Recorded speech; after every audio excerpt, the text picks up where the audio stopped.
समास चैप्टर का ये पहला क्लास है और इसमें हम जितने प्रश्न प्रीवियस ईयर पूछे गए हैं वो चाहे अन्य किसी भी एग्जाम में पूछे गए हैं उनको हम यहाँ पे सॉल्व करने का या समझने का प्रयास करेंगे। तो पहला क्वेश्चन आपके स्क्रीन पे कुछ इस तरह से है। देखिए समास का अर्थ है, समास का अर्थ है तो आपको समझना होगा कि समास का अर्थ मतलब ये होता है संक्षेप। क्या होता है? संक्षेप। और समास का अर्थ जाने बगैर जो है आप समास के लिए आगे नहीं बढ़ सकते हैं और समास का मतलब संक्षेप है। नेक्स्ट क्वेश्चन देखते हैं दूसरे नंबर का।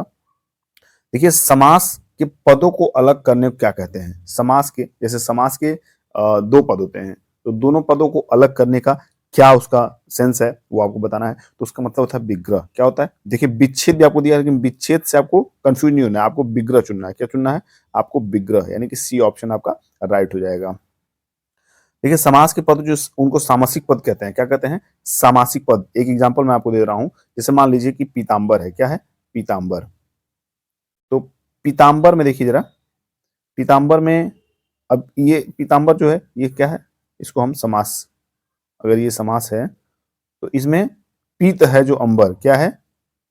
पीत है जो अंबर, पीत है अंबर या पीत है जिसका अंबर। पीत है आप इसको जिसका भी कर सकते हैं, पीत है जिसका अंबर। तो उसको अब ये क्या हो गया? ये विग्रह हो गया। क्या हो गया? ये विग्रह हो गया। तो मुझे बस ये समझाना था कि ये अगर समास है तो इसका ये वाला पोर्शन जो है विग्रह है। इसी विग्रह की बात यहाँ की जा रही है। नेक्स्ट क्वेश्चन पे चलते हैं तीसरा नंबर का। क्या कह रहा है कि प्रत्यंग किस समास का उदाहरण है? प्रत्यंग किस समास का उदाहरण है? पहले आप सभी से मैं फिर कहूंगा कि जो भी लोग चैनल पर नए आए हो या पहली बार आए हो चैनल को सब्सक्राइब करें और साथ ही बेल आइकन प्रेस करें और अपने सभी साथियों को इस क्लास को शेयर करिए। देखिए प्रत्यंग किस समास का उदाहरण है? तो प्रत्यंग, प्रत्यंग जो होता है पहले उसको समझिए, हम विग्रह करेंगे तब इसको समझ पाएंगे। तो विग्रह कैसे करेंगे प्रत्यंग को? प्रति प्लस अंग। क्या है? प्रति प्लस अंग। और प्रति प्लस अंग देखिए जहां आपको प्रति मिले, एक मिले, इन सब चीजों को डायरेक्ट आप अव्ययी भाव समास में ही ले जाएंगे। तो इसका जो पहला पद है, जो प्रथम पद है, ये अव्ययी भाव का है। क्या है? अव्ययी भाव समास का। तो इसलिए आपका जो ए ऑप्शन है वो राइट हो जाएगा। नेक्स्ट क्वेश्चन हम देखेंगे चौथा नंबर। देखिए आमरण दिया है। क्या दिया है? आमरण। आमरण में कौन सा समास है? तो इसको आपको ऑप्शन के थ्रू बताना होगा। तो आमरण को समझने के लिए पहले आपको क्या करना होगा? आपको समझना होगा, इसका विग्रह समझना होगा। आमरण का मतलब होता है मरण तक। क्या होता है? इसका जो विग्रह करेंगे तो ये होता है मरण तक। और मरण तक देखिए आपको मैं बता दूं कि अगर आ भी सेंस में आपको कहीं दिख रहा है वर्ड में तो वो भी सेंस आपका कहां जाएगा? अव्ययी भाव में। और समझिएगा कि इसमें अव्यय भाव समास है। अव्यय भाव समास का पहला पद जो होता है वो अव्यय होता है। क्या होता है? अव्यय, जो कुछ भी व्यय ना हो। क्या होता है? इसको आप देखिए जरा, आप अगर तैयारी कर रहे होंगे तो इन सारी चीजों को समझ रहे होंगे। मैं बस इन सब चीजों को एक प्रैक्टिस के तौर पर लाया हूं। आप इसको प्रैक्टिस करिए और समझिए और आगे बढ़िए। जिसमें उपसर्ग भी सम्मिलित है। ये जो आप देखिए उपसर्ग है आपका, ये आ जो है ये आपका अव्यय है और इसीलिए जो बी ऑप्शन है वो राइट हो जाएगा। नेक्स्ट की बात करें हम पांचवें क्वेश्चन की। पांचवा क्या दिया है कि यथा विधि। क्या दिया है? यथा विधि। और मैं आपको बता दूं अभी जितने प्रश्न हम देखेंगे वो सब के सब अव्ययी भाव समास के ही उदाहरण होंगे या उन्हीं के भेद पे ही होंगे। आगे जब हम जैसे पॉइंट बदलेगा वहां आपको हम अलर्ट कर देंगे। देखिए यथा विधि में ही आप पहले देखिए कि जो इसका पहला पद है, पहला पद वो यथा है। क्या है? यथा। तो यथा विधि का विग्रह यथा विधि के अनुसार। क्या होता है? विधि के अनुसार। यह अव्ययी भाव समास का उदाहरण है। अव्ययी भाव समास में प्रथम पद प्राय अव्यय होता है। क्या होता है? जैसे मैं पूर्व में बताया हूं कि अव्यय होता है, इसका कोई व्यय नहीं होता है। और उस पद का प्रारूप लिंग वचन कारक में नहीं बदलता है। क्या होता है? उस पद जो पहला पद होता है उसका जो प्रारूप होता है वो लिंग वचन कारक में नहीं बदलता, वह सदैव समान रहता है। तो इसलिए आपको यथाशक्ति जो है अव्ययी भाव में ही आपको ऑप्शन करना पड़ेगा। छठे प्रश्न की बात कर लें तो दिया है कि निम्न में से कौन सा अव्ययी भाव समास का नहीं है? अव्ययी भाव समास का उदाहरण नहीं है वो आपको बताना है। तो देखिए जरा, आप सबसे पहले समझिएगा यथाई। क्या है? यथाई जो है ये भी आपका अव्ययी भाव समास का है। देखिए प्रतिमास जो है ये भी आपका अव्ययी भाव समास का है। प्रतिदिन भी है। देखिए ये सब जो उपसर्ग है आपके, प्रतिदिन, प्रति और ये सब जितने हैं आपके ये उपसर्ग है किसके? अव्ययी भाव के।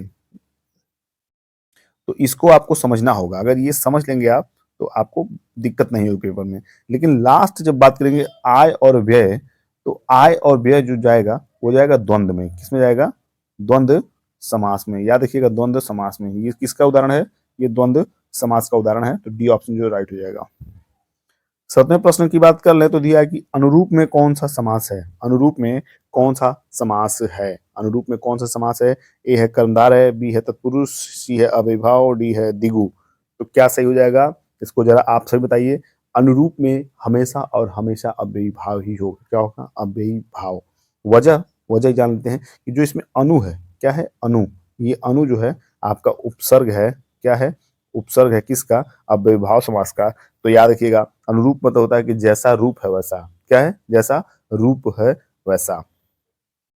अब 8वें प्रश्न की बात कर लें। दिया है कि आजन्मा। देखिए, आजन्मा शब्द में समास है। तो आजन्मा शब्द में समास कौन सा है? अव्ययीभाव ही है।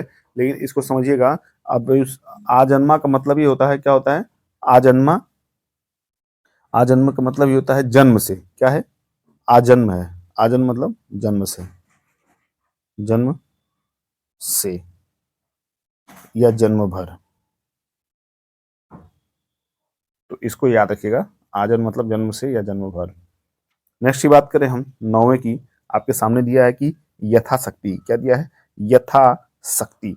तो यथाशक्ति में कौन सा समास आपसे अगर पूछेगा तो कर्मधारय है, तत्पुरुष है, द्वंद्व है, अव्ययीभाव है। तो यथाशक्ति में अगर आपको बताना है तो आप बताएंगे शक्ति के अनुसार। क्या बताएंगे? शक्ति के अनुसार। मैं लिख दे रहा हूं, शक्ति के अनुसार।